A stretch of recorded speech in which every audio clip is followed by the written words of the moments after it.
Good. Man, looking good. And adjust that bottom. It's not sitting flat. Ooh, It looks like I need a little more. thin set? Yeah. Oh, or glue. We're using mastic on this job, guys. Gotta love it. Beautiful. And a 16-inch notch trowel that I kind of made a little deeper for this one. So this is what, see how I marked it? Right here? This is what we're cutting out. You ever do a back cut before? Dan? No. Okay, we're going to show you. So let's go out to the saw. A tile and using your finger as a gauge when the blade comes through the tile. These tile blades will not cut your finger as long as the water is running.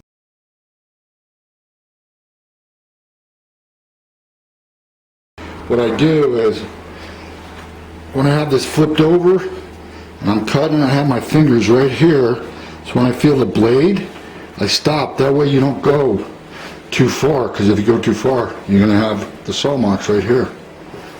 So you flip it over, and you just do that. That's why I went here. I kind of know how thick the tile is, after years of doing it.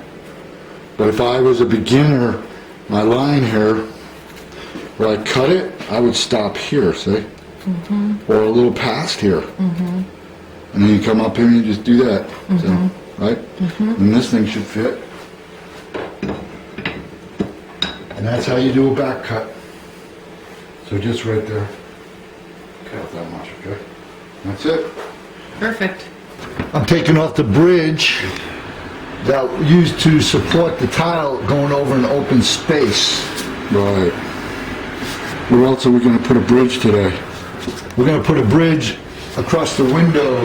Those two places up there, huh? Yes. That's your next assignment. Oh, it is? Yes. How am I going to do?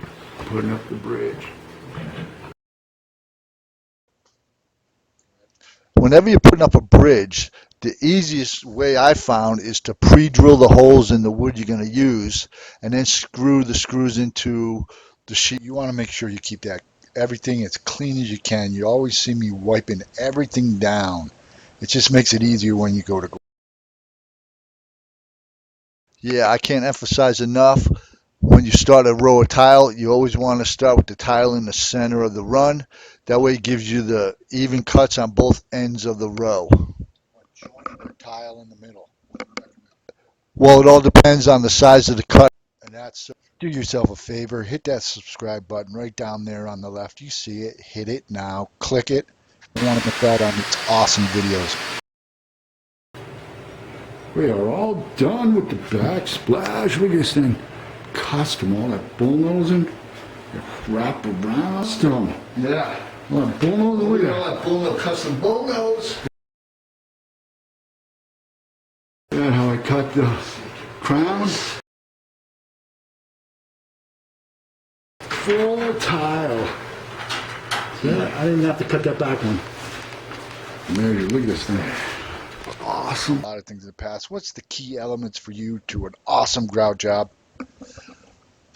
The biggest thing I look for is remove the excess grout from the tile as you're grouting. You don't want a lot of grout sitting on top of the tile. You want it in the joints.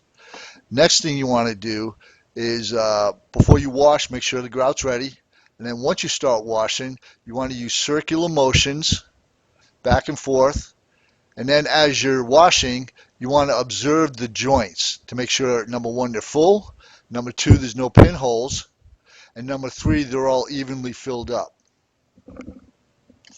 I would concur with that, Ernie. You hit it right on the nail. Grouting can be pretty easy, but if you don't know what you're doing. So I recommend, I got a book coming out, how to grout videos, how to set tile, everything you know, how to set tile easy and right.